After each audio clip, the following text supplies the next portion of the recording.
Bienvenue dans le podcast de santé intégrative féminine Libère des mots.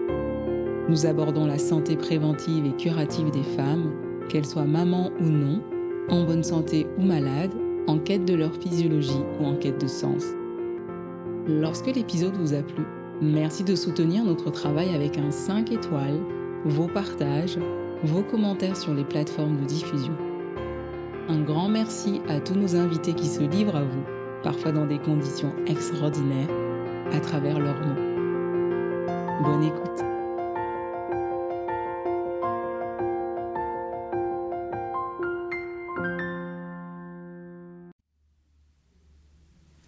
Bonjour à tous, je vous souhaite d'être en forme. Je suis ravie de vous retrouver aujourd'hui dans ce podcast Libère des mots pour un épisode très particulier. Vous savez comment la maternité me passionne, qu'on ait ou pas d'ailleurs des enfants. Donc le sujet d'aujourd'hui va concerner la fertilité, les chemins de la fertilité. J'accueille une personne qui est assez passionnante. Je trouve qu'elle a un parcours visionnaire. Elle a réussi à créer une méthode. J'ai hâte qu'elle vous en parle. Son livre est assez dense d'ailleurs. Il y a 400 pages. Donc on ne va pas aborder les 400 pages du livre que je vous invite déjà, d'ores et déjà, si je puis encore répéter, à lire. Bonjour Karine. Bonjour Lina. Comment vas-tu ? Je vais très bien, je suis ravie d'être là. Moi aussi, je suis ravie. Merci Karine. Donc, c'est Karine Delmas qui nous a écrit un livre, je vous disais, de 400 pages. Le titre, c'est « Les chemins de la fertilité, des solutions par la PMA et l'hypnose périconceptionnelle ».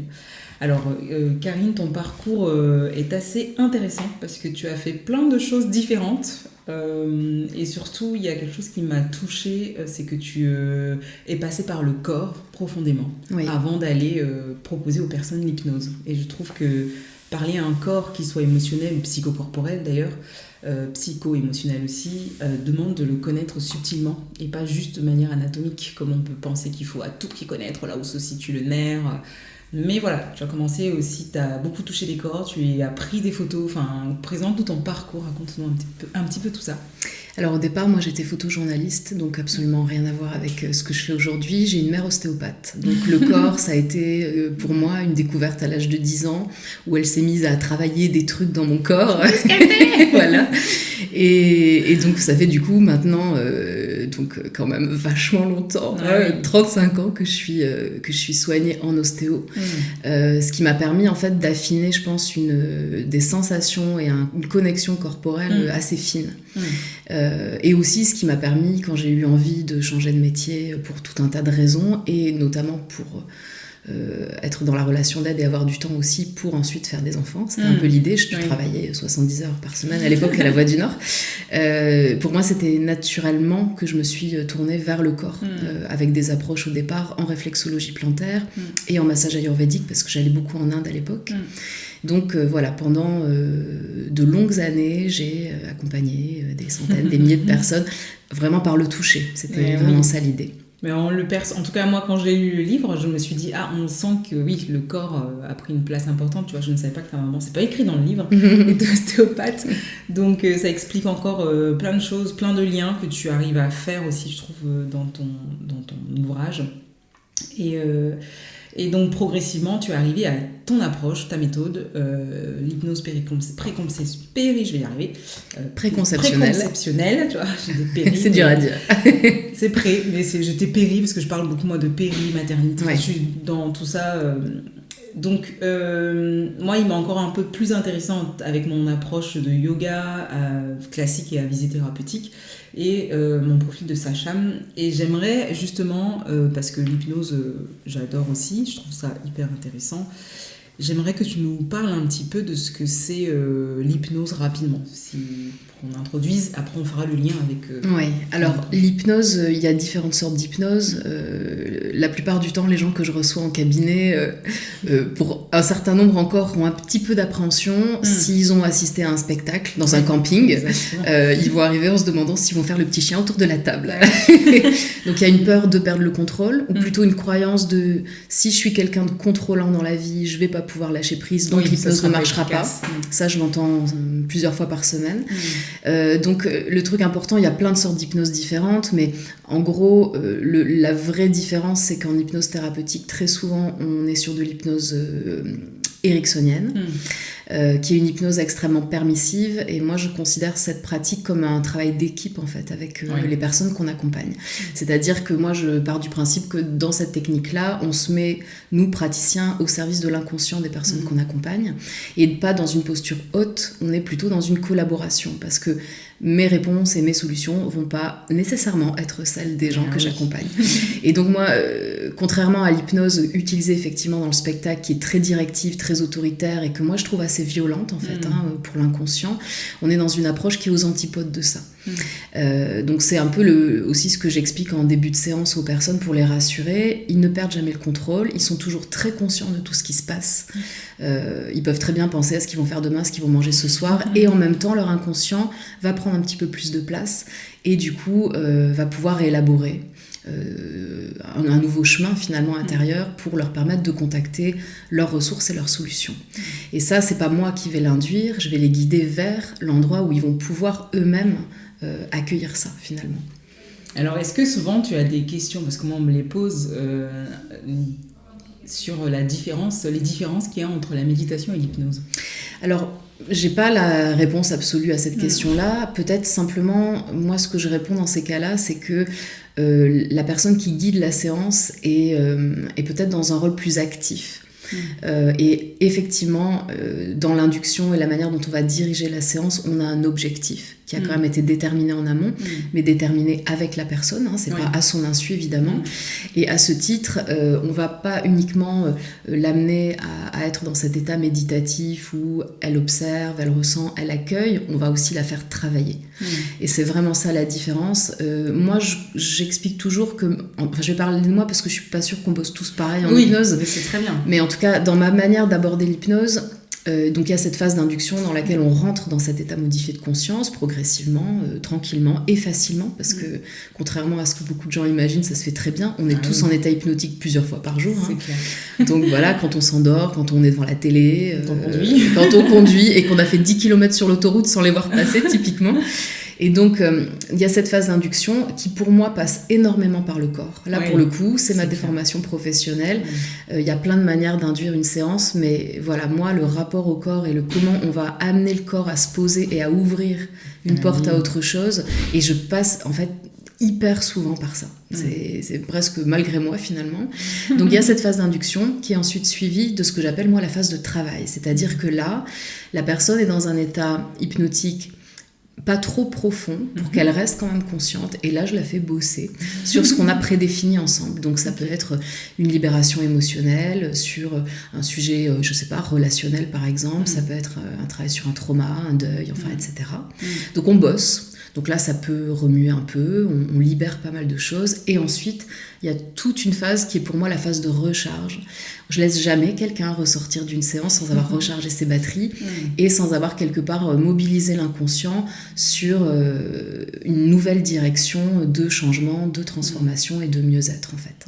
Super, ça donne envie, même j'adore moi, tout ça, donc tu vois là je t'écoute, je suis là comme ça.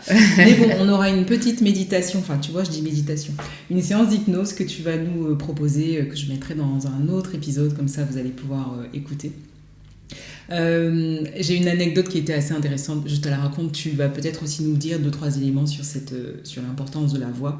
J'ai fait une formation en hypnose conversationnelle et en fait on avait donc 2 intervenants.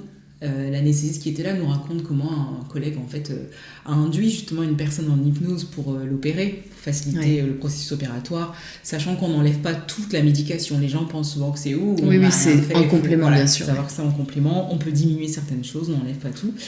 Et donc cette personne, ce patient a été endormi et juste avant de s'endormir, il parlait une autre langue parce qu'on lui demande, comme tu dis, les étapes, l'induction, et puis on lui a proposé d'aller quelque part, et donc il a décrit un endroit et puis s'est mis à parler cette langue-là et puis s'est endormi. Et donc l'opération se passe super bien, sauf que les 2 anesthésistes changent et puis celui qui est arrivé, il n'était pas très à fond dans l'hypnose, mais il connaissait 2-3 choses, il a fait sortir cette personne de son état hypnotique, la personne remonte dans sa chambre et là elle se met à parler la langue qu'elle sortait juste avant, donc trop, enfin, là l'inconscient tu te dis mais c'est absolument moi, je trouve ça... Et là, il nous dit qu'ils ont tout fait pour l'enlever de cet état hypnotique et que ça ne marchait pas. Et en fait, ils ont dû appeler l'anesthésiste qui était rentré, lui qui était plus de garde, pour qu'il le fasse, qu'il enlève cette induction et qu'il le fasse ressortir cette personne de son état hypnotique. Est-ce que tu penses que la voix des personnes joue, ou alors c'est cette personne qui a son inconscient qui s'est mis dans cet état pour le protéger peut-être de l'opération? Qu'est-ce que tu penses de ça? Alors c'est très dur de répondre parce que là-dessus je peux qu'émettre des hypothèses. Ah oui, c'est très bien. J'ai Moi, pas la réalité. Je trouve ça intéressant. Mais la voix, oui, je pense qu'elle joue. Enfin, je sais que tu vois, à titre personnel, moi j'ai fait de l'hypnose avec plusieurs personnes. J'ai aussi écouté, bien sûr, des séances audio, etc. Et des fois j'accroche à fond direct et des fois pas du tout. Et c'est vraiment une question de voix. Et c'est aussi parfois les retours que j'ai en cabinet, c'est que il arrive que les gens me disent là votre voix à ce moment-là, ou alors vous m'avez envoyé des audios, je me suis habituée à votre voix, donc dès que je viens en cabinet je plonge dedans en 2 secondes, ça c'est rigolo. Il y a comme une sécurité qui s'installe, peut-être aussi que ma voix convient pas à d'autres personnes, mais je pense que ça joue d'une part.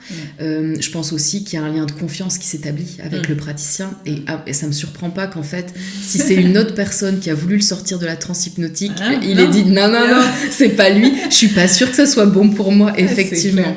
En fait, ce qui est fou et ce qui est aussi, je trouve, rassurant dans l'hypnose, c'est de comprendre que l'inconscient, c'est notre grand protecteur. Ah mais oui. Et qui va jamais bosser contre nous. Et que du coup, peut-être qu'effectivement, il a dit non, on va rester là-dedans tranquille jusqu'à ce qu'on soit sûr que ce soit la bonne personne. Ça m'étonnerait pas que ce soit un truc comme ça. Et ce que tu dis avec la voix, les personnes dès qu'ils rentrent, moi je le vois souvent aussi en cours, dans les méditations, enfin c'est... Entre l'élève qui t'a jamais vu, qui n'est jamais venu au cours, et celle qui a déjà l'habitude, à peine, hop, on s'installe pour... allez, c'est déjà... l'état de conscience modifié est déjà installé. Bien sûr. Mais je trouvais cette anecdote assez intéressante de dire que là, la personne se retrouve... et ne part pas. C'était pas une histoire de produit d'anesthésien, c'était juste que son inconscient, comme tu dis, avait créé cette protection, et il a suffi de 2 minutes à peine à l'autre anesthésiste pour que... il enlève cet état de transe hypnotique. De la même manière que sur des opérations, tu vois, qui sont pas menées sous hypnose, pour le coup, moi j'ai récupéré, entre guillemets, plein de personnes qui s'étaient fait opérer et qui ont eu un réveil horrible psychiquement, avec des cauchemars résiduels et vraiment un état post-traumatique. Et qu'il a fallu aller réparer en hypnose, parce que le fait qu'il n'y ait pas eu peut-être cet accompagnement émotionnel en amont, le corps, ils étaient en stress tellement énorme que ça s'est cristallisé pendant l'état d'endormissement, en fait. Qui est un état de conscience modifié. Exactement, et c'est resté derrière. Et ça m'est arrivé à plusieurs reprises. Et je trouve ça assez fou aussi c'est fou. De voir ce qui va se loger, au même titre que, tu vois, quand on fait un cauchemar un peu violent et qu'on se réveille, on a l'impression qu'on est encore dedans. Que le corps le vit. Il se passe des drôles de trucs. Mais je trouve ça, pour moi, le travail de la perception corporelle associée à la psychologie, à l'émotionnel, est hyper intéressante, et même ça devrait se faire comme ça. On est d'accord. Et je pense que c'est ça que moi, en lisant ton livre, en tout cas, c'est ça que j'ai retrouvé. Je me suis dit c'est bien, c'est pas juste très conceptuel, il y a vraiment ces 2 liens qui sont faits. Et si on vient à un autre sujet qui nous intéresse aussi, puisque tout ça est lié, l'idée c'était de vous faire comprendre un peu dans quel monde on est aussi, et de voir un petit peu les liens. La fertilité est un vrai sujet de santé publique, déjà parce que les personnes ont de moins en moins de désirs, avec tout ce qui se passe. Et puis je pense que ce petit virus qui est passé par là... Ça n'a pas aidé, on est d'accord. C'est Covid. Je pense que les 20% des cas inexpliqués sont beaucoup plus augmentés aujourd'hui que ce qu'on croit, parce que quand même ça reste un sujet un peu tabou. Moi je vois dans les cours que je donne. J'aimerais que tu nous parles en fait des enjeux, des désirs de grossesse. Qu'est-ce qui fait que il y a des femmes, en tout cas moi je vois ça dans ma pratique, qui à 19 ans ont décidé qu'elles n'allaient pas avoir d'enfants, et quand je commence à travailler avec des méditations émotionnelles, en fait elles arrivent à me dire mince, je me souviens bien, c'est à 19 ans que j'ai dit que j'aurais jamais d'enfant, et que je lui dis oui, tu vois là, t'en as 35, on n'y arrive pas. Donc il y a quelque chose qui s'était logé dans l'inconscient, certes, mais dans la chair, dans le corps, dans l'utérus, dans tout ce qui permet justement de porter la vie. Donc parle-nous un peu de ça. Qu'est-ce que toi, dans ton livre, tu en parles, mais globalement là, en nous faisant un résumé, ça consiste en quoi? C'est le désir de... Qu'est-ce qui bloque? Qu'est-ce qui le favorise? Alors là-dessus, ce que je peux dire sur le désir d'enfant, c'est que chez certains, il va être présent très tôt. Tu vois, la petite fille, 2 ans et demi, 3 ans, qui joue à la poupée, qui grandit et qui se dit que sera maman, voilà. En règle générale, ça s'installe quand même souvent sur un contexte familial où il y a de la sécurité, où il y a du lien, où il y a quelque chose de sain. ce désir-là, quand il est en fait un peu évident, quand le discours maternel a été plutôt positif autour de qu'est-ce que c'est que de porter un enfant, d'aimer un enfant, d'accoucher, et qu'en fait il n'y a pas de cailloux finalement sur le chemin, c'est un désir qui est presque même pas questionné, il est là, point, un jour j'aurai des enfants, et c'est pas un sujet. Voilà. Et puis parfois c'est un sujet. Et là, alors ça peut être soit dans un non-désir d'enfant, effectivement, qui est affirmé, clairement. Alors aujourd'hui, il y a tout un tas d'enjeux. Il y a les enjeux, évidemment, climatiques, sociétaux. Enfin, il y a des tas de trucs. Il y a aussi, pour les femmes, la question de la maternité qui peut impacter leur vie professionnelle, leur carrière. Et c'est ce qui, du coup, aussi joue sur les maternités dites tardives et donc sur l'augmentation de l'infertilité parce que... on retarde tout ça. Bon, ça c'est encore un autre sujet, mais du coup ça peut coincer. Les jeunes générations, je pense qu'il y a beaucoup de peur quand même de l'avenir, de demain, de comment je vais gagner ma vie, de est-ce qu'on va pas nous faire péter une bombe atomique à la tronche, enfin. Donc forcément faire un bébé là-dedans, ça interroge pas mal. Et puis il y a aussi, je pense, des générations, enfin des jeunes dans les générations actuelles qui ont plutôt une envie d'être peinards et qui l'affirment et une liberté, voilà, d'avoir du coup plus de pouvoir d'achat, pouvoir voyager, faire leur vie tranquille, plus de métier. Exactement. Et du coup s'occuper d'un enfant, non en fait. Donc dans le non-désir d'enfant il y a ça. Mais je veux quand même ajouter une petite nuance, c'est que moi j'ai reçu des personnes qui venaient me voir et puis qui affirmaient que hors de question de faire un gamin, par exemple à cause d'une éco-anxiété très forte. Oui, tout à fait. Et très souvent quand même, quand elles ont envie de s'interroger sur le pourquoi elles ont tellement peur ou pas envie d'avoir un enfant, on trouve des sujets. Et très souvent finalement, il y a pu avoir des choses aussi justement dans qu'est-ce que c'est d'être un enfant ou dans leur éducation ou dans leur histoire avec peut-être des traumas ou des choses comme ça. Et qu'une fois qu'on libère ça, hop, elles sont enceintes. Donc c'est très surprenant. C'est surprenant. Et je pense que, comme tu dis, l'environnement de base de la naissance, quand on lit la psychologie, la psychiatrie de la grossesse, se rendre compte qu'on désire dès 2 ans et demi d'avoir une famille. C'est très tôt, on ne pourrait pas penser. Et que finalement, la manière dont on a été éduqué, parfois, j'ai même moi des personnes qui ont une famille aimante, des parents géniaux, mais qui, rien qu'en voyant la charge qu'il y avait de la gestion, les conduites... se sont sentis submergés et se disent non mais en fait moi je veux pas vivre ça, c'était bien, on était bien, on est soudés, mais je ne souhaite pas revivre ça. Et ça je pense que c'est vraiment le propre des générations d'aujourd'hui qui ont peut-être plus de liberté, parce qu'avant il y avait quand même une espèce de chape un peu sociétale autour de on s'accomplit quand on fait un enfant, on s'accomplit quand on fait un enfant, quand on est une femme évidemment, les femmes qui n'avaient pas d'enfants étaient pointées du doigt, c'était pas normal et c'était forcément de leur faute, et puis pour les hommes, la carrière en priorité, mais quand même, quand on coche la case mariage et enfant, il y avait un peu la question du statut social. Et ça a duré très longtemps. Antérieurement à ça, il y avait la question de à qui je vais transmettre mon métier, mon entreprise, ou quelle va être la force de travail avec un enfant supplémentaire. Mais ça, c'est très loin derrière nous, mais c'était quand même l'héritage, je pense qu'avant, il y avait cette notion de je travaille pour léguer quelque chose à mes enfants. Et on était valorisé parce qu'on laissait un bien, une maison, quelque chose aux enfants. Ça, je pense que ça concerne quand même beaucoup encore la question de la paternité, tu vois, de la transmission, effectivement, être père pour laisser quelque chose pour transmettre, mais je l'entends aussi chez certaines femmes.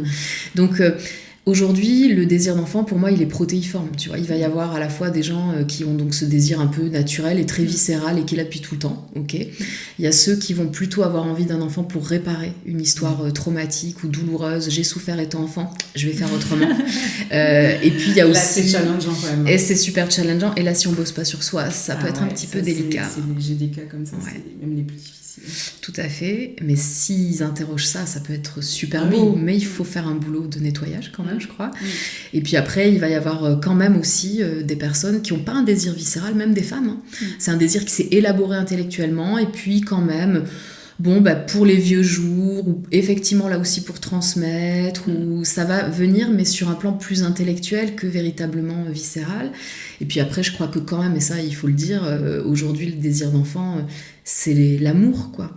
On a envie d'aimer, on a envie d'être aimé, alors parfois parce qu'on veut réparer, parfois parce que juste...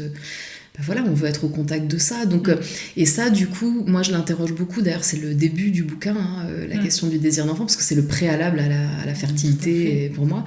Je l'interroge, mais c'est vraiment du cas par cas. Et c'est passionnant d'aller creuser là-dedans, quoi, d'aller regarder ça. Et puis la loi bioéthique, elle a changé les choses aussi. Absolument. En 2021, le rapport, à la fois ça a ouvert des possibilités et ça a aussi retardé, parce que moi j'ai de plus en plus de femmes qui font des enfants un peu tardivement. Et puis et des femmes j'ai beaucoup de femmes qui font des enfants toutes seules. Parce que elles ont 41 ans et qu'elles ont travaillé, et voilà, le désir d'enfant est enfin venu. Ouais, et il n'y a pas forcément le conjoint pour accompagner, ou la conjointe. Ouais. Exactement. Alors, si on parlait un petit peu de ce que c'est pour toi, parce que quand on a évoqué ce désir d'enfant, il y a quand même des éléments qui vont le bloquer, et tu parles de psychosomatisation et comportement de sabotage. Je trouve que c'est très intéressant. Donc, si tu arrives à faire un petit résumé de ce que c'est, comment tu inclus justement le vécu corporel dans ce comportement que peuvent avoir inconsciemment les femmes, qu'est-ce que tu peux nous dire de ça ? Alors déjà, la première chose que je voudrais dire, c'est qu'il faut... comment dire, mon propos il n'est pas du tout dans la question de la culpabilisation. Exactement, non. Et ça vraiment j'y tiens, parce que souvent quand je discute ces temps-ci avec des personnes qui me disent t'as écrit un livre sur les enjeux émotionnels de la fertilité, les enjeux inconscients, donc ça veut dire qu'on est coupable. Ouh là là, pas du tout, bien loin de moi cette idée. C'est plutôt l'idée de dire qu'il y a des forces souterraines en nous qui nous dépassent complètement, mais qui peuvent tirer les ficelles. Ma croyance personnelle, et encore une fois, personne n'est obligé d'y adhérer, et c'est un peu ce que j'évoque dans le livre, c'est que notre vécu psychique, relationnel, émotionnel, familial, etc., va nous impacter. Et dans la mesure où on est une unité, on est un être global, on a le corps, on a le cœur, on a l'esprit, et je pense pas qu'on puisse nous morceler. Et donc, à ce titre, je crois que notre psyché influence notre vécu corporel, nos ressentis. Et je pense que tous les praticiens l'observent un jour ou l'autre. Quelqu'un qui vit, je sais pas moi, du harcèlement au travail, une situation hyper violente, et qui va se faire un lumbago carabiné, qui arrive plus à aller bosser. Le lumbago, il n'est pas arrivé quand il était en vacances sur une plage, par exemple. Je caricature un petit peu, mais c'est l'idée. L'idée, c'est de dire que, effectivement, je crois qu'on peut admettre quand même aujourd'hui que, en tout cas, un certain nombre de manifestations corporelles peuvent être liées à nos ressentis émotionnels. Mais c'est complètement malgré nous que ça se passe, et on n'y est pour rien, quoi. Non. Et au niveau de l'infertilité, moi, j'ai observé dans très grand nombre de situations chez des femmes qui pouvaient avoir certaines pathologies, qui pouvaient y avoir en amont vraiment des chocs ou des traumas ou des peurs très fortes. Et c'est comme si quelque part le corps avait entre guillemets fabriqué de la pathologie pour protéger encore une fois émotionnellement la personne. Ah oui, exactement. Il y a quelque temps, j'ai accompagné une jeune femme qui, pour tout un tas de raisons, a eu un très gros choc au moment où elle a eu ses premières règles, et où tout d'un coup, elle a découvert ce que c'était que d'être une femme et le système reproducteur. Ça a été extrêmement violent et c'est resté traumatique. Cette femme, elle a développé un SOPK très sévère. Et quand on a commencé à travailler ensemble en hypnose, il n'y avait pas de règles depuis 80 jours. Et on a fait quelques séances pour aller libérer ce trauma, et les règles sont arrivées. Et là, moi, ça me raconte quand même que si quand on libère une émotion, le corps se libère, potentiellement, peut-être que quand l'émotion elle est vraiment très forte, elle peut aussi freiner des choses dans le corps. Voilà. Moi, à mon niveau personnel, je me suis fait enlever l'utérus à 40 ans pour une adénomiose très sévère qui s'est installée après une fausse couche et un deuil extrêmement traumatique. Enfin, il y a eu un double deuil. Et après ça, j'avais des règles avec des douleurs d'accouchement sans péridurale tous les mois, du jour au lendemain. Mais c'est pour ça que moi, la prise en charge de l'endométriose, dont la c'est le cœur de ton métier, ça. Je pense que ça concerne toutes les femmes. Pour moi, c'est pas juste les 15% qu'on évoque. On est d'accord. C'est biaisé. Tout à fait. Parce que l'utérus, c'est un organe, et on le voit en médecine traditionnelle chinoise, mais même sans la médecine traditionnelle chinoise, une personne qui a un stress émotionnel fort, un choc émotionnel, un trauma, ses règles s'arrêtent. Voilà. C'est notre siège émotionnel féminin. On ne peut pas le mettre de côté. On ne peut pas se dire qu'il a des manières d'être malade qui peuvent justement être tes règles sont pas bien, ton évacuation elle est pas bonne, tu prends des cellules que tu mets à l'intérieur, donc c'est pas juste une tuyauterie tout ça. Non, c'est pour ça que juste donner des titres de pathologie et pas se rendre compte que tout le psycho-émotionnel joue, c'est dans le corps, c'est assez compliqué encore, notre médecine. Tout à fait. Donc oui, effectivement, donc le psychosomatique et le comportement de sabotage. Je pense que c'est un petit peu, en tout cas moi, ce que j'ai compris à la fois dans ce que je fais et dans ton livre, c'est effectivement qu'on va mettre en place des comportements de manière inconsciente qui vont venir empêcher que le processus de fertilité soit optimal. Tout à fait. Et là, on retrouve beaucoup de choses là-dedans. Alors ça, ce sont toujours des sujets très très délicats à aborder en cabinet. Il faut vraiment y aller à petits pas et encore une fois sans culpabilisation. C'est simplement partir du principe que l'inconscient nous protège et que si, alors imaginons j'ai effectivement dans mon histoire eu en tant qu'enfant des souffrances fortes, j'ai un désir d'enfant, je suis en couple, c'est super, et puis ça fonctionne pas. Et puis quand on vient interroger un petit peu, par exemple, simplement la sexualité, on se rend compte qu'il y a quand même un nombre beaucoup plus important de couples hétérosexuels qu'on ne peut imaginer, qui en fait n'a pas suffisamment de rapports fécondants potentiellement, et donc une sexualité qui est un petit peu à l'abandon et qui consulte pour infertilité, alors qu'en réalité il n'y a même pas eu véritablement entre guillemets les essais bébés. Et ça par exemple, ce qui se joue dans la sexualité et qui fait que du coup le bébé n'arrive pas, ça peut être aussi une manière d'éviter un petit peu inconsciemment de concevoir. Je vois par exemple beaucoup de femmes qui me disent c'est fou, alors ça c'est je le vois des tas de fois, donc elles sont en stimulation par exemple, et c'est le moment de l'ovulation, fenêtre de tir, il faut faire l'amour pour faire un bébé, et là, il y a une panne chez leur conjoint. Mais oui. Et c'est pas systématique, mais c'est extrêmement fréquent. Et là, du coup, ça parle aussi de qu'est-ce qui se joue chez cet homme-là, qu'est-ce qui se joue dans ses propres peurs. Voilà, donc ça peut être typiquement ce que moi j'appelle un comportement un peu évitant, mais c'est hyper inconscient, c'est pas délibéré. De protection, complètement. On peut le trouver aussi, et là aussi, j'ai beaucoup de femmes qui souffrent un peu de ça, quand elles sont dans un process comme ça, d'accompagnement médical, de PMA, etc., de voir que, par exemple, leur conjoint à qui on a conseillé d'arrêter de fumer, ou de boire un peu moins, ou d'avoir une meilleure hygiène de vie, ne le fait pas forcément. Ça pourrait améliorer son spermogramme à 3 mois, mais il ne le fait pas forcément. Et là, du coup, elles viennent aussi questionner, mais qu'est-ce qui se joue en fait dans le fond ? Et moi, je reçois de plus en plus de couples, et j'ai ouvert récemment des consultations uniquement pour les hommes, parce que c'est pas du tout les mêmes enjeux, mais il y a aussi vachement de peur autour de c'est quoi devenir parent, et puis qu'est-ce qui se joue au sein du couple aussi, et c'est passionnant quand les hommes acceptent. Alors là, je vais parler que des couples hétéros, mais on peut avoir aussi des résistances dans les couples de femmes, mais ça n'aura pas le même impact, parce qu'il n'y aura pas besoin des gamètes masculines à cet endroit-là, donc masculin, pardon. Mais du coup, quand je reçois des couples, moi je pars du principe qu'un bébé arrive, quelle que soit sa conception, et même si c'est génétiquement pas les gamètes du couple, dans un couple, c'est-à-dire 2 personnes, 2 comportements psychiques, 2 fonctionnements, mais aussi 2 histoires de vie et 2 arbres généalogiques. Et que ne travailler que sur la branche maternelle ou sur les enjeux inconscients maternels, il manque quand même quelque chose, quoi. Et très souvent, quand j'accompagne des couples, quand les hommes acceptent de poser un peu ce qui s'est joué dans leur propre histoire, c'est fou ce qu'on découvre. Et là, tout d'un coup, des fois, je vois les femmes, leur regard s'éclaire en disant mais tout en ça, fait, tu me l'as jamais dit. Et voilà. Moi, j'ai souvent ça. Quoi ? Et c'est assez génial, Puis ça crée de la tendresse. Moi, tu parlais de rapports sexuels fécondants. Des fois, il manque beaucoup de tendresse. Et je trouve que dans ces accompagnements-là, quand on prend la femme seule et qu'elle commence à parler et qu'elle a l'impression qu'elle donne tout, et que je prends l'homme, je pose juste une question, même au téléphone, sans forcément les avoir en consultation, et qu'il me dit non, en fait, ça se passe comme ça. Je dis mais c'est pas ça que tu m'avais dit. Et en fait, ça recrée, quand ils sont en plus ensemble, ce moment de tendresse où il y a, je trouve, de l'humilité et une forme de bienveillance qui s'installe. Et souvent les femmes, en tout cas, nous on a besoin de se sentir enveloppées comme ça, pour se dire il faut que j'y aille, que je me sente en sécurité. Et puis ces hommes qui se mettent à pleurer parce qu'ils n'avaient pas du tout à un moment ramené ça à leur conscience, que eux aussi ils ont une sensibilité, et l'histoire de leur famille impacte cette sensibilité, leur perception, leur besoin aussi d'être parents.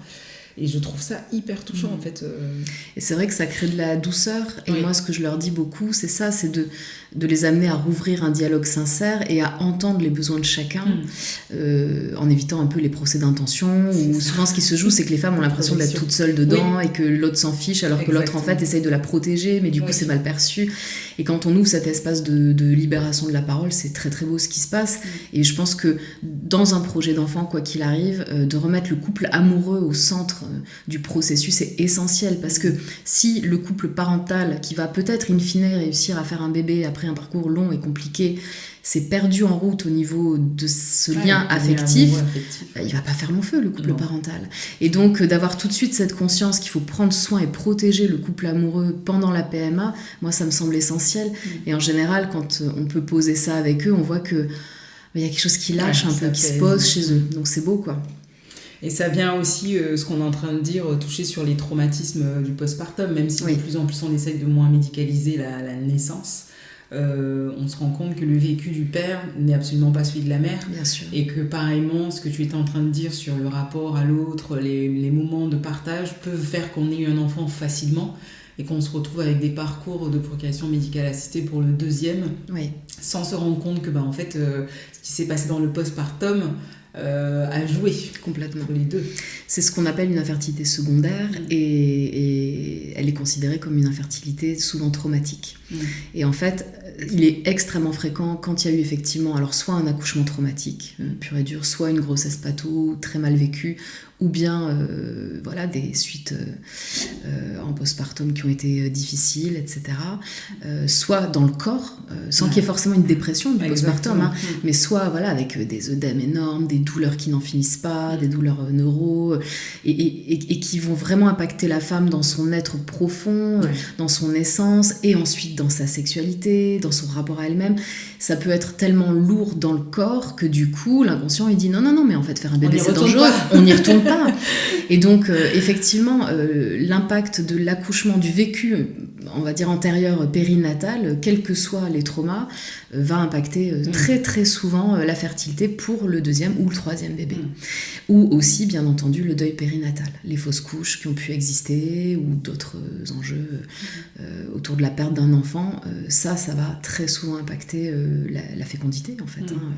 Et c'est, en fait, tu en parles un petit peu, mais effectivement, le vécu corporel de la grossesse aussi a vraiment un impact, parce que là, moi, j'ai souvent des femmes qui ont des troubles du périnée qui s'installent, alors que pas de grosse déchirure, tout a été correct.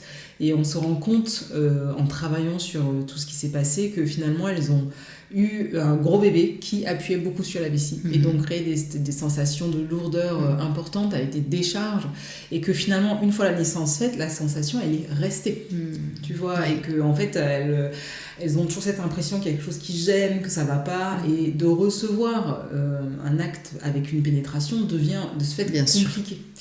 Et ça rentre vraiment dans ce que tu expliques dans ton livre sur les traumas du postpartum et l'infertilité secondaire. Pour rebondir là-dessus, si je peux juste glisser un exemple, quand j'ai débuté en hypnose périnatale, j'ai reçu un jour une femme que j'avais suivie. Alors, elle avait perdu un bébé, je l'ai suivie ensuite pour la conception, etc. Elle a été enceinte, elle a eu son bébé, voilà. Et elle vient me voir en me disant... je sens plus mon périnée, son bébé avait 1 mois et demi, on lui prédisait pas moins de au moins 30 séances de rééduc, c'était la cata, quoi. Et elle avait son bébé avec elle, et ce bébé, il connaissait ma voix par cœur. Et je fais jamais d'hypnose quand il y a un bébé, sauf que là, elle s'est posée sur la table, le bébé s'est endormi sur son ventre, et j'ai dit ok, on peut y aller, c'était génial. Et donc je lui ai fait faire une séance, l'accouchement avait été effectivement très compliqué, et on a travaillé sur son trauma d'accouchement, etc. Elle a beaucoup pleuré, elle a lâché beaucoup, elle est descendue de la table et elle pouvait contracter son périnée. Et elle a fait que 5 ou 6 séances. Et cette fois-là, j'avais complètement improvisé. Je savais pas du tout qu'on pouvait aider un périnée en hypnose. Je me suis dit, après tout, on fait des trucs corporels, alors essayons. Et en fait, c'est comme si on avait libéré aussi l'émotion traumatique qui s'était installée dans le corps. Et ça a été fabuleux. Mais je l'ai découvert en fait en pratiquant un peu comme ça, quoi, finalement. Non, ça marche. En tout cas, moi, je sais que ton approche ressemble énormément à celle que je fais avec c'est de la méditation, mais je passe beaucoup par les postures de yoga, et après, on va chercher ce travail de l'inconscient avec vraiment des éléments clés, et c'est dans l'accueil. C'est ça quand on parlait, la différence entre l'hypnose et la méditation. Mais je trouve que on a vraiment besoin de... Tu vois, quand je t'entends, je me dis, il y a une identification de quelque chose de corporel. Et il y a une personne qui a une connaissance du corps, parce que tu es aussi une femme. Accessoirement. Et ta connaissance du corps, on l'a vu, il y a 10... Enfin, tu as commencé à 10... Tu avais 10 ans, donc je pense que... il y a aussi beaucoup, moi en tout cas quand je lisais ton livre et quand je fais adénomieuse, sensibilité particulière. Mais quand tu as cette sensibilité qu'on retrouve dans ton livre, ça devient beaucoup plus facile d'improviser, mais c'est pas vraiment, enfin je trouve pas que c'est de l'improvisation parce qu'il y a un bagage derrière. Oui, bien sûr. Quand on lit ton livre, voilà, on voit qu'il y a un bagage, que c'est pas juste c'est pas une impro de débutant. Il y a ton parcours, tes massages, ta réflexion, on sent que c'est tu parles mais avec le corps. Tu vois, et que tu saisis, en tout cas je trouve, ce qui s'est passé dans le corps de la personne pour aller nourrir ce que tu vas lui donner. Je pense que de toute façon, tous nos traumas et toutes nos émotions nous traversent et nous habitent. Et que même la libération d'un trauma, elle est extrêmement corporelle. Ouais. C'est pour ça que moi je travaille beaucoup justement avec des praticiens qui vont faire lâcher des choses dans le corps par d'autres biais, parce que je trouve que c'est hyper riche. Et je pense qu'on a besoin de complémentarité, parce on a tous des petites niches comme ça, mais tout seul, des fois, on n'y arrive pas. Donc il faut s'adosser à des pratiques complémentaires. Et puis même pour nos patientes, c'est bien qu'ils aient d'autres biais de mots, d'autres éléments percutants pour revenir en disant mais je voulais pas l'accepter, je voulais pas l'accueillir, mais au final oui, c'est quand même ça. Donc trop beau pour ça.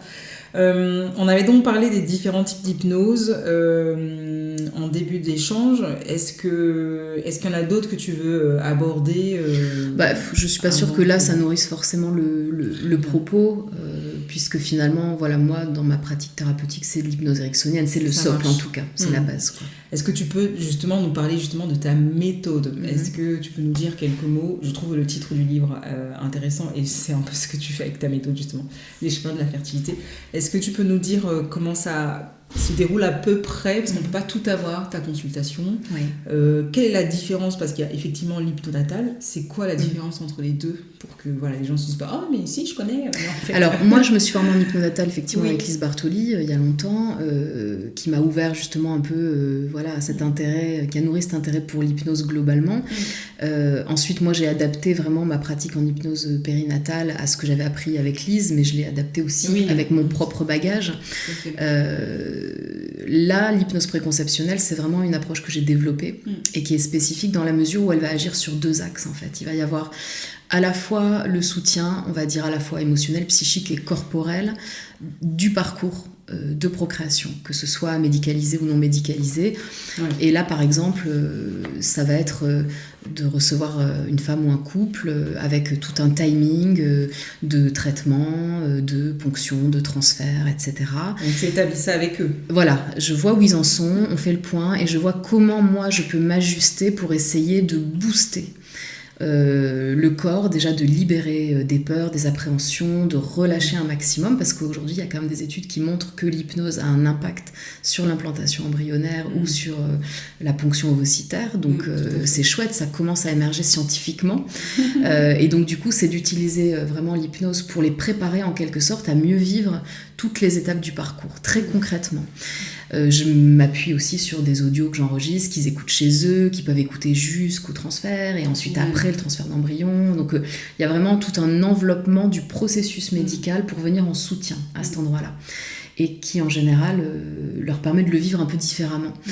En amont, en règle générale, s'il y a déjà un parcours antérieur un peu compliqué ou un peu long, je vais, entre guillemets, nettoyer ce parcours-là. C'est-à-dire mettre un petit peu à distance tout le vécu corporel ou émotionnel pour faire un peu de table rase et dire « Ok, ça c'était avant, et maintenant, on part sur un nouveau processus. » Voilà. Donc ça, c'est pour, on va dire, le soutien vraiment de la PMA pure et dure.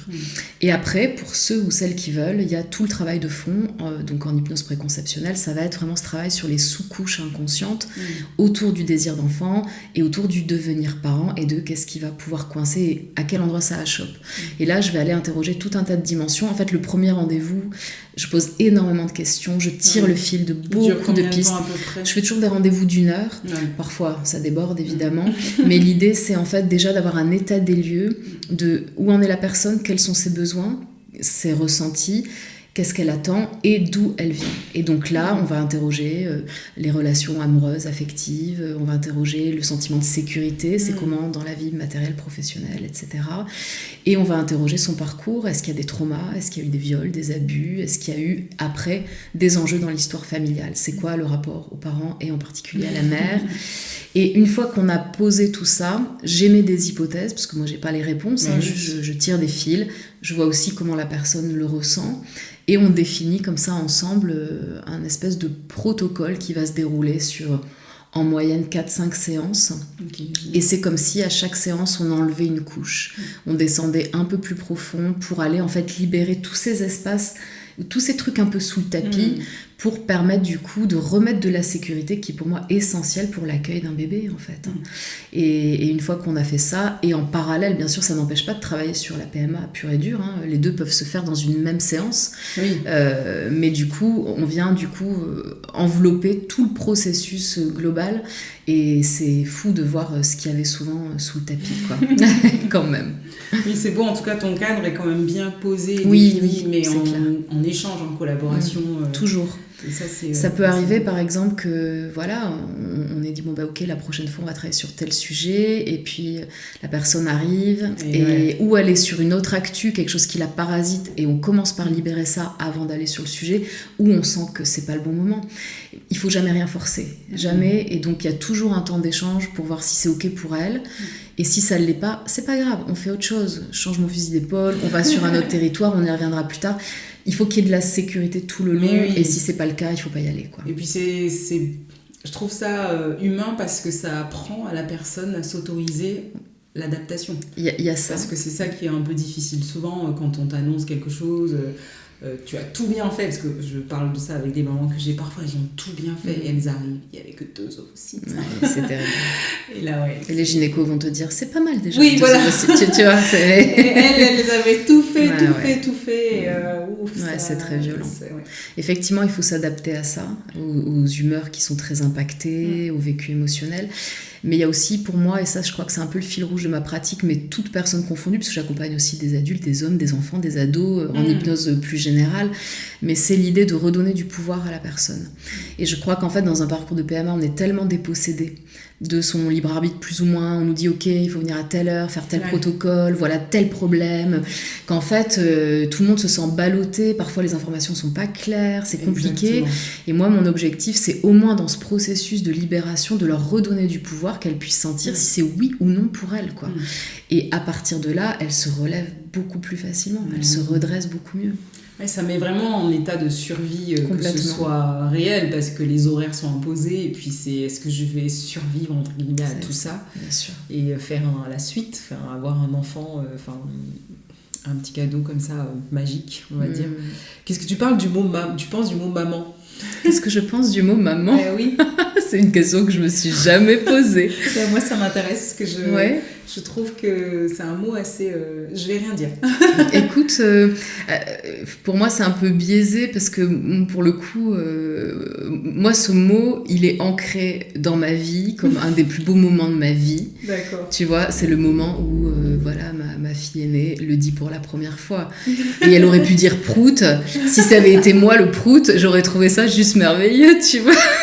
Donc, je me suis jamais posée sur ce que ça pouvait représenter. Simplement, il a une connotation affective chez moi qui fait que j'adore ce mot, en fait. Après, je le pose parce que oui, il y a quelque chose de l'ordre de l'affectif, mais aussi de l'affect. C'est pour ça que je te posais cette question. Après, si on entend le langage des oiseaux, maman, M-E-N-T, on pourrait l'entendre un peu différemment aussi, hein, si on le décortiquait. Hein, mais pour ça, après, je pense que chacun va l'interpréter avec son filtre. Mais en tout cas, ce qui est sûr, c'est que pour quand même rebondir là-dessus, moi quand j'accompagne des gens hommes ou femmes et qu'on va parler des parents, il y a ceux qui vont dire mon père, ma mère, et il y a ceux qui à 55 ans vont dire papa et maman. Oui. Et là, ça en dit long quand même sur les enjeux de l'enfant qui a encore ou un gros cordon ou quelque chose qui s'est pas émancipé d'eux. Tu vois que ma question n'était pas si anodine. Oui, c'est ça. Et là, effectivement, je pense que dans la manière dont ça s'est amené, évidemment, ça en dit long quand on veut creuser un petit peu. C'est encore un autre sujet. J'aimerais bien que les gens me répondent à cette question. Qu'est-ce que vous pensez de ce mot ? Qu'est-ce que ça crée en vous ? Qu'est-ce que ça, c'est intéressant. Ça fait remonter à la surface ? Je vais y méditer. Écoute, tu me diras. Et est-ce que tu as quelque chose... alors, imaginons, bon, moi j'ai lu ton livre, je n'ai pas lu ton livre, je me balade, et j'ai une amie qui est en parcours de fertilité, et puis je l'achète. Qu'est-ce qu'une personne peut dire si elle offre ton livre à une personne qui est dans ce parcours-là, pour qu'elle le lise ? C'est une bonne question, ça aussi. Je pense que ce livre, il ouvre des réflexions. Il invite à se poser des questions. Il propose des nouvelles pistes. Et jusqu'ici, moi, les retours que j'ai des personnes qui l'ont lu, c'est que ça les avait amenés justement à s'envisager dans ce projet d'enfant, soit elle seule, soit en couple, autrement. Donc, c'est peut-être, si quelqu'un veut l'offrir, un cadeau pour amener peut-être une ouverture sur d'autres dimensions qui sont peut-être moins explorées, tout simplement. Je le verrais comme ça. Mais en tout cas, je pense qu'il peut amener... On peut se retrouver quand on est en parcours de PMA dans beaucoup de situations qui sont citées, parce qu'il y a beaucoup d'exemples dans le livre, il y a aussi des témoignages. Et puis il y a même des professionnels qui le lisent et qui sont contents parce que ça leur amène aussi d'autres réflexions et qui voient qu'il y a aussi pas mal d'interviews de spécialistes dans le bouquin. Ça, c'est beau. Il est quand même très sourcé. Donc ouvrir peut-être une autre vision, une autre manière de penser ce qu'on est en train de vivre, je dirais. Et moi je rajouterais de manière collaborative, parce que je trouve que ton livre, tu le dis là avec les témoignages, tout ça. Déjà, quand on lit les remerciements, moi je suis contente. Je vois ça, je me dis, c'est bien, parce que souvent en parcours de PMA, on a tendance à oublier que les gens sont là pour nous aider. On a l'impression qu'on est seul. Et je trouve que voir tous ces noms, moi j'étais contente. Je trouve ça, c'est beau. Et je pense que collaborer, c'est vraiment, en tout cas ton livre, moi c'est ce qui me fait ressortir, c'est le mot-clé que quand je l'ai lu, j'ai dit c'est un travail collaboratif, ça invite les gens à travailler dans du collab, ne pas se sentir seul, chercher là où on peut collaborer, mettre les thérapeutes, les professionnels qui vous accompagnent en collaboration. Enfin voilà, moi c'est ce que je trouve que c'est ça qui m'a... Ça me touche que tu vois ça, parce qu'effectivement moi c'est le fil rouge de ma pratique depuis toujours, le travail en collaboration avec plein de professionnels différents. Et puis moi j'ai aussi ce souhait très profond, parce que je fais pas partie des thérapeutes, tu vois, d'approches parallèles qui vont s'arc-bouter contre la médecine, bien au contraire. Moi j'ai toujours considéré la médecine et les pratiques parallèles comme pouvant être extrêmement complémentaires. Et se nourrir mutuellement, et c'est un peu un plaidoyer pour ça finalement ce bouquin. Ça me touche que tu ressentes ça, parce qu'effectivement c'est comme ça que je conçois l'accompagnement. On n'est pas tout puissant et on n'a pas toutes les réponses. Non, trop beau. Écoute, j'ai hâte que tu nous enregistres cette séance d'hypnose, comme ça on pourra la mettre aussi sur le podcast. Donc je vous invite à lire son livre Les chemins de la fertilité, et surtout à l'offrir discrètement, gentiment, parce que beaucoup de personnes en ont besoin. Des fois on n'ose pas en parler, et si on n'a pas de mots à dire à une personne, parfois un livre bien sourcé justement va permettre de faire passer des messages de cœur. Je trouve ça... C'est chouette, et je rajouterais juste que j'ai été très, très étonnée ces derniers mois de voir plusieurs femmes acheter ce livre, venir me voir et me dire qu'elles l'avaient acheté. Elles ont des enfants qui sont de jeunes adultes et elles l'ont acheté parce qu'elles s'interrogent sur cette question de la fertilité. Elles l'ont offert à leurs enfants qui ne sont pas du tout en projet bébé, mais pour les inviter à prendre conscience de ce qui se joue autour de ça. Et en quelque sorte pour préparer le terrain, et j'ai trouvé cette démarche géniale, et il y a plusieurs personnes qui ont fait ça. J'aurais pas imaginé, tu vois. On devrait faire ça. Ouais, c'est beau. Et pas s'interroger, tu sais, juste au dernier moment. Exactement. De toute façon, c'est ce qui est beaucoup dit aujourd'hui, c'est qu'il y a une nécessité de sensibilisation et d'anticipation maintenant. La santé de la femme. En tout cas, je suis très contente et j'en parlerai. Je donne une formation yoga prénatal et postnatal bientôt. Donc, j'emmènerai le livre pour en parler parce que j'ai déjà tellement de choses à dire dans cette formation que je serais contente qu'il y ait des livres relais, tu vois, des personnes relais. Et donc, j'en parlerai. Et puis, tout l'aspect émotionnel aussi parce que ça, c'est le yoga des émotions. Enfin, en tout cas, j'ai une approche yoga émotionnelle qui est très tournée sur la place de la femme en tant que femme, en tant que mère. Et c'est quoi être fertile dans tous les sens du terme. Donc, ton livre, voilà, il sera... un grand merci à toi. Est-ce que tu as un dernier mot de la fin à nous dire ou... Moi, j'ai juste envie de te remercier pour ton accueil, pour ton écoute et puis pour l'intérêt que tu as porté à ce travail. Ça me touche vraiment beaucoup parce que j'admire beaucoup ce que tu fais et j'entends tellement parler de toi en bien depuis tellement longtemps que je suis hyper touchée d'être ici avec toi. On n'est pas là, Karine, pour me faire pleurer. Mais oui, merci. Merci aussi parce que je suis toujours touchée par des femmes qui ont des parcours particuliers. On a l'impression que c'est divergent, mais pas du tout. Tout est connecté. Tu vois, on lit ton livre, on sent que t'es partie de... Et là, on voit le chemin se dessiner comme ça. Waouh, trop beau. Donc rien que pour ça, je conseille aussi le livre. Merci beaucoup, Karine. Merci à toi. Et puis au plaisir. Je mettrai ces coordonnées. Donc tu es lilloise. Mais je pense que tu consultes en visio aussi. Alors, je consulte en visio et il est question que dans un an, je m'installe à Pau. Donc, ouais. Voilà. Comment je vais faire non. Mais voilà, je travaille de plus en plus en visio, donc pour les accompagnements en hypnose, ça fonctionne pareil en fait. D'accord, parfait, nickel. Donc je mettrai toutes les coordonnées, comme ça les personnes pourront te contacter, lillois ou pas lillois. Et merci encore. Merci à toi. Lorsque l'épisode vous a plu, merci de soutenir notre travail avec un 5 étoiles, vos partages, vos commentaires sur les plateformes de diffusion.